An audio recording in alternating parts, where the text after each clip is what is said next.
The Wurundjeri people of the Kulin Nation know the Yarra River as Birrarung, place of mists and shadows. The land and water here continue to be a central dreaming path and instill a strong spiritual connection for Aboriginal people. The river was intrinsic to their livelihood, providing land and food that nurtured their community and culture. We acknowledge the Wurundjeri people of the land in which this site is based and in which we work, and we pay our respects to their elders past and present, and that sovereignty has never been ceded. The City of Melbourne's Green Line project focuses on a 4-kilometre section of the Yarra River that runs through Melbourne's CBD, with a particular focus on the river's north bank.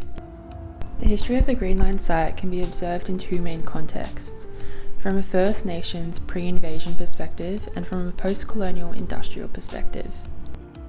Historically, pre-settlement EVC data shows us that the ecological quality of the site was rich and diverse.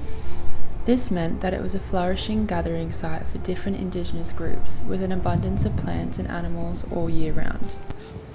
Currently, a zoned area of cultural sensitivity, there are many sites of importance along the river, where the City of Melbourne have commissioned Indigenous installations to integrate cultural history into the landscape design. Post-2005 EVCs show us the detrimental impact of urbanisation on the ecological value of the site today. Colonial expansion started in 1835, when the Enterprise landed at the current site of Enterprise Park.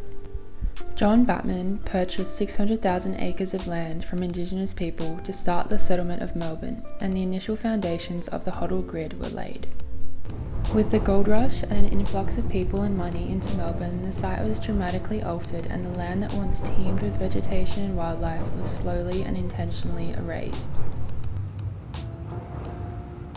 Over the 18 and 1900s, the river was straightened and widened to accommodate industrial use, and the city's main railway network was constructed on the north bank.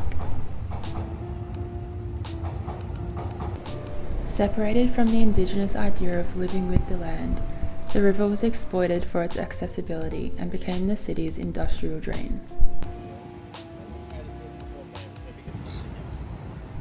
Today, the banks of the Green Line site teem with bustling urban life. Bordering Melbourne's CBD, the site is predominantly surrounded by commercial and retail buildings and offices, with public green spaces and recreational areas linked closely to the banks of the river. Despite bordering Melbourne's CBD and busy key transport hubs, hosting several parks and recreational spaces, and linking a range of landmarks, the North Bank and Enterprise Park in particular feel underutilised and disconnected. The Enterprise Park site is bordered by busy roads, overshadowed by 2 noisy railway viaducts, and pedestrian crossings and access points are unclear. The Green Line site attracts a diverse mix of users, but its fragmented design limits engagement. On weekdays, it functions mainly as a transit corridor for office workers, with minimal interaction beyond brief lunch breaks in underutilised green spaces. Weekends and evenings see more tourists and local residents, yet the North Bank lacks the continuous engaging public realm of the South Bank. Narrow paths create conflicts between cyclists and pedestrians, while limited access points restrict connectivity.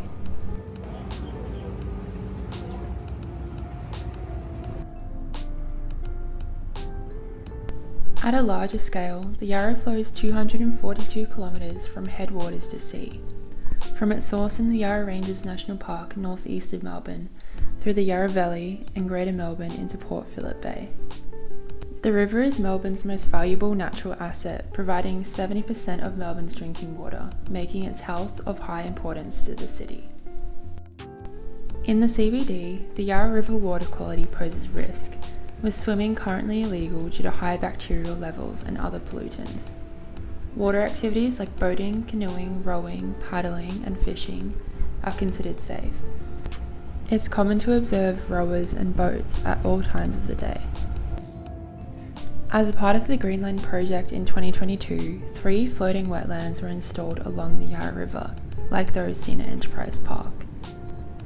The project aims to reintroduce planting to the city and involved a strategic deployment of floating ecosystems designed to mimic natural wetlands, thereby creating a conducive habitat for various aquatic flora and fauna.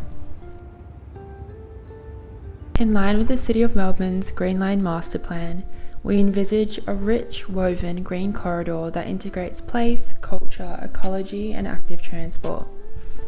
Key concepts for our future framework include encouraging an affinity to the river and a more naturalised urban ecology by breaking barriers between the city and the water through an immersive green corridor, enhancing east-west connection along the wider Green Line project, creating a connected sense of place through intentional blending of country, culture, river, ecology, and active transport, increasing biodiversity and softening harsh edges through considered planting schemes, connecting built form to ecology in the sky through considered framing of views towards the river, delinearising the formal colonial hodl grid and challenging the rigid urban layout of the city, with fluid, organic, spatial arrangements that mimic natural systems and the former ecological conditions of the site.